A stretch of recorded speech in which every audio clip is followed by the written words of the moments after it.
Welcome to Kinky Knots Cafe, Proactive is the Way, where we provide you tools and resources to enhance your mind, body, and spirit. Get ready, folks. Let us nurture you from the inside out. Vision waits for us, ready to give itself. We use countless techniques to cut ourselves off from it. Kennelly. This month, we are going to focus on how to be more radically open-minded and learn about the barriers that naturally exist within each one of us when it comes to making decisions. Ray shares that the two biggest barriers to being open-minded and making good decisions are our ego and blind spots. Together, they make it difficult for us to objectively see what is true about ourselves and life circumstances, and as such, not only hinders our capabilities to make good decisions, but also to leverage each other effectively. But why do we have such egos and develop these blind spots? As we build on this idea of our ego and blind spots serving as barriers, we will focus more on the why these barriers exist. As I ventured further into better understanding our barriers, I looked into the definition of ego and blind spots. Ego is related to a person's sense of self-esteem or self-importance, and it is only perceived in a negative light when we elevate our personal beliefs and attributes as the foundation of morality. It is when we ignore the complementary and symbiotic beauty within our differences and prefer to lean in on our own understanding versus seeking truth. Our blind spots are our prejudices or subjectivity that we have in which we are often unaware of, an area of ignorance or direction in which our vision is obscured due to a lack of information and awareness, or our own personal motivations and perceptions, but influence our day-to-day.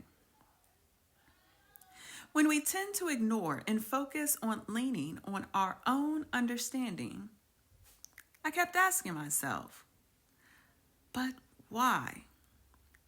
And the notion of fear and vulnerability kept presenting itself. When we live in a state of fear, it is difficult to be vulnerable, to be exposed to the possibility of being attacked or harmed, either physically or emotionally, or on the flip side, to be vulnerable can induce fear. If subjected to this state at any point within our lives, we have a tendency to develop safeguards to protect ourselves. These protections we develop may negatively impact us in making the best decisions and living life fully and unashamed. Today, we will discuss how the inability to be vulnerable and the ramifications thereof plays out in our lives and the steps we can take to adjust our behavior to be happier, more effective, receptive to other thoughts and perspectives, and establish better relationships with others. And what better way to learn more about this topic than by garnering knowledge from one of the best researchers on vulnerability? Brene Brown is a research professor at the University of Houston and has spent the last 2 decades studying courage, vulnerability, shame, and empathy. In her book, Daring Greatly, She explains how vulnerability is both the core of difficult emotions like fear, grief, and disappointment. And by embracing vulnerability, it becomes the birthplace of love, belonging, joy, empathy, innovation, and creativity. It is courageous to step outside of our comfort zone by conducting a self-introspection that sheds the light on our lives, allowing us to be fully seen and to fully see so that our lives could be more meaningful and purposeful. In Daring Greatly, Brene starts off by sharing what it means to dare greatly. She shares that what we know matters, but who we are matters more.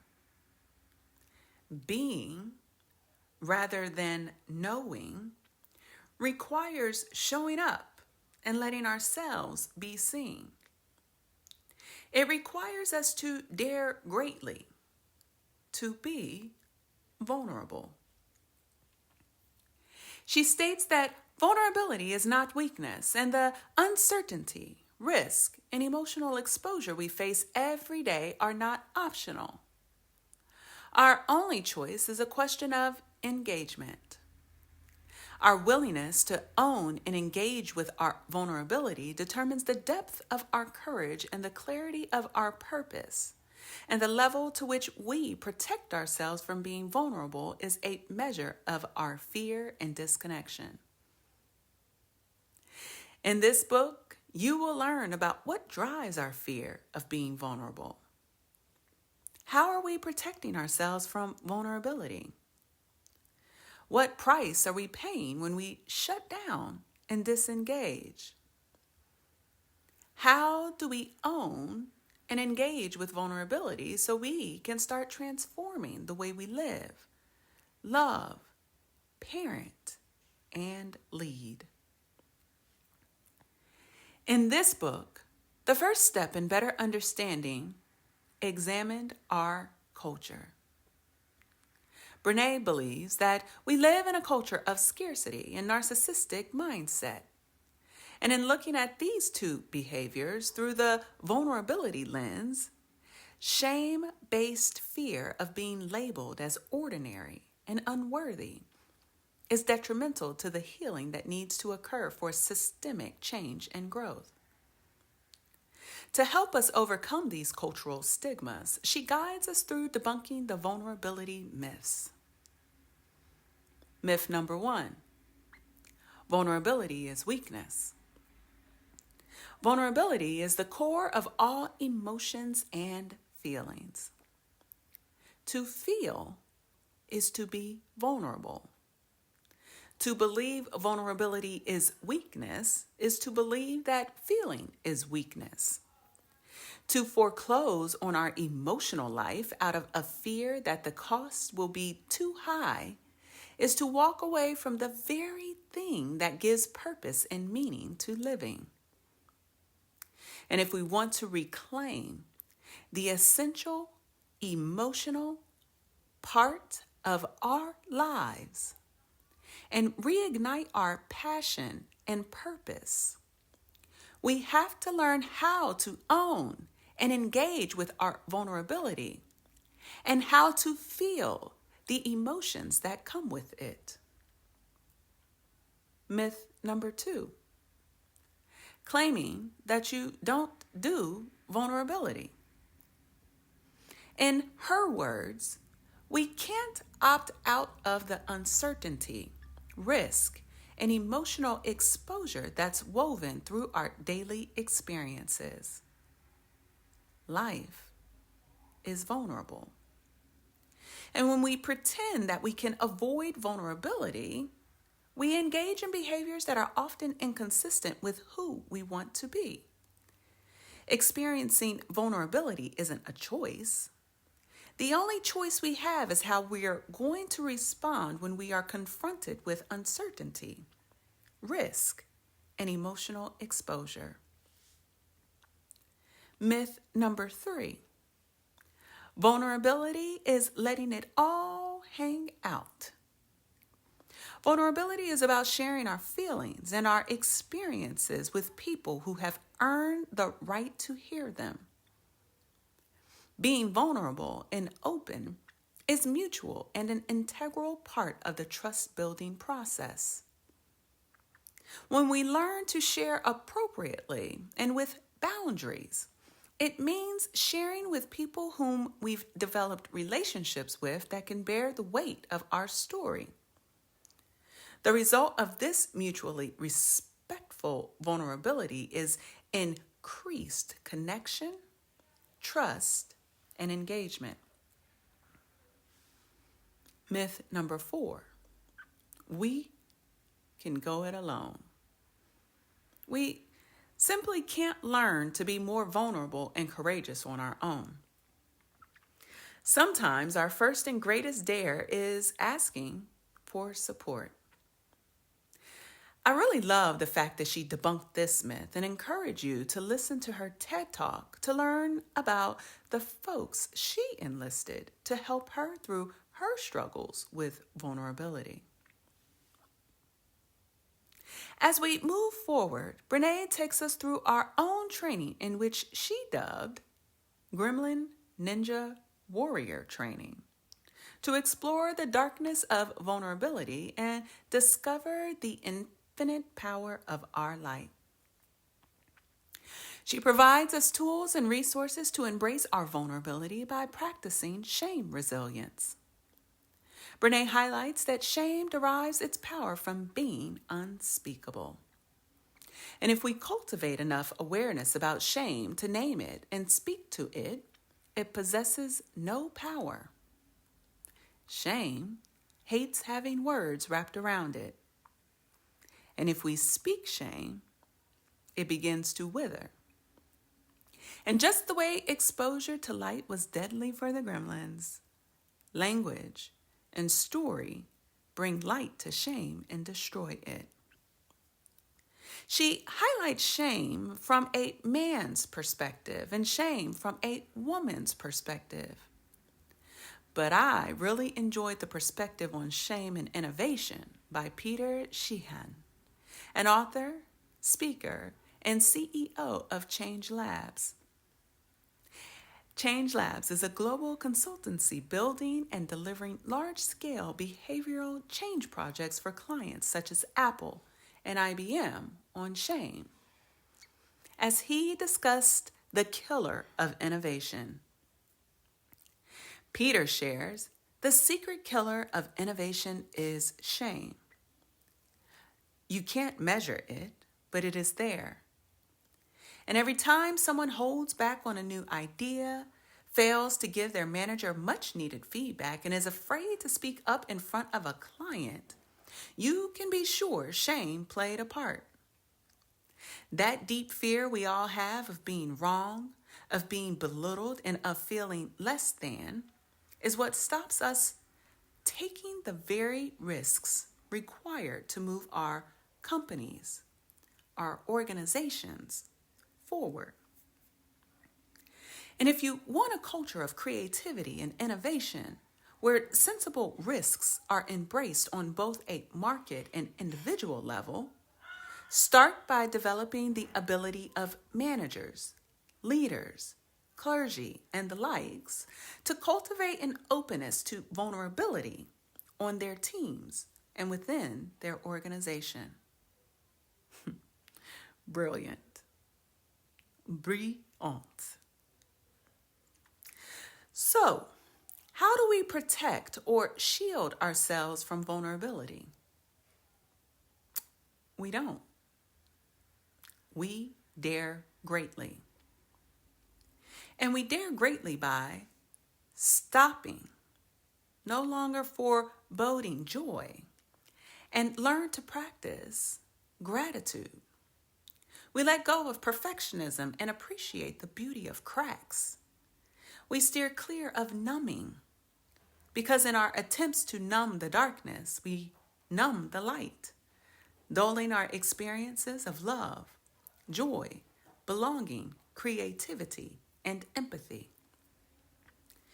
It is imperative that we learn how to actually feel our feelings.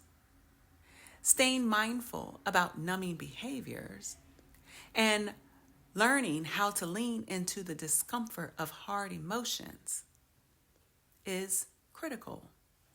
And we can do this by setting boundaries, finding true comfort in cultivating spirit. Be present, pay attention, and keep moving forward. Brene, she takes us through a number of other shields and techniques to overcome. You can check the others out by picking up a copy of Daring Greatly by visiting the KK Cafe approved book list. Lastly, to ensure that we are embracing our own vulnerability and cultivating shame resilience in hopes to espouse change, Brene covers how we effectively mind the gap by closing the disengagement divide as we discover the perils of cognitive dissonance, a discomfort that a person can experience when their behavior does not align with their beliefs, and how to be engaged and committed to aligning our values with action.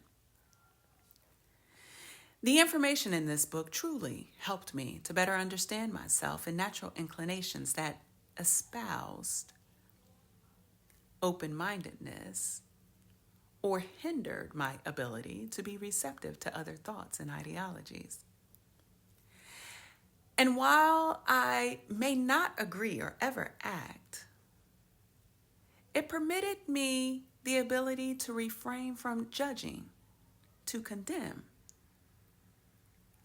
And in this process, I have learned to listen and give myself more of an opportunity to reflect and digest information. And if it resonates with me, I can choose to act in favor of. And if it does not, at least I have trained my mind and spirit the art of being open to other thoughts and perspectives. It is truly one of the paths towards progressiveness and growth. Brene then wraps up vulnerability and what it looks like as we practice being more vulnerable in our education system, work, and parenting. This was a great book, folks, on vulnerability that took me beyond what I anticipated. As a researcher, Brene dropped so many pearls of wisdom that this overview does not do this book justice, but I hope it inspired you to check out the book and desire to read it from end to end, cover to cover. Join us in 2 weeks as we continue our discussions on the courage to be vulnerable, as Tiffany and others join us to discuss a time in which they had to be vulnerable and what they learned from the experience. We look forward to you joining us, and in preparation for our discussions, please make sure to pick up a copy of Daring Greatly by Brene Brown by visiting the KK Cafe approved book list. To access all replays or learn more about Kinky Knots Cafe's Proactive is the Way, please visit www.kinkyknotscafe.com. Proactive is the way, my friends. All right, folks, before we go, I want to take some time to announce the winner for our quarterly giveaway. Please remember that to win, you must follow Proactive is the Way on Podbean. Join the Proactive is the Way group. And when you join, hopefully participate in the Proactive is the Way group by providing a meaningful comment or engaging in any activities. And just remember that the more that you do, the more times your name is entered into the drawing. The winner for our quarterly giveaway is Trady Abyssinia. All right, folks, thank you to all those who have supported and continue to support the Proactive is the Way podcast. We truly do appreciate you. Please continue to participate, and please make sure that you like, that you share all of the goodness that we bring to you. All right, thank you. Bye-bye.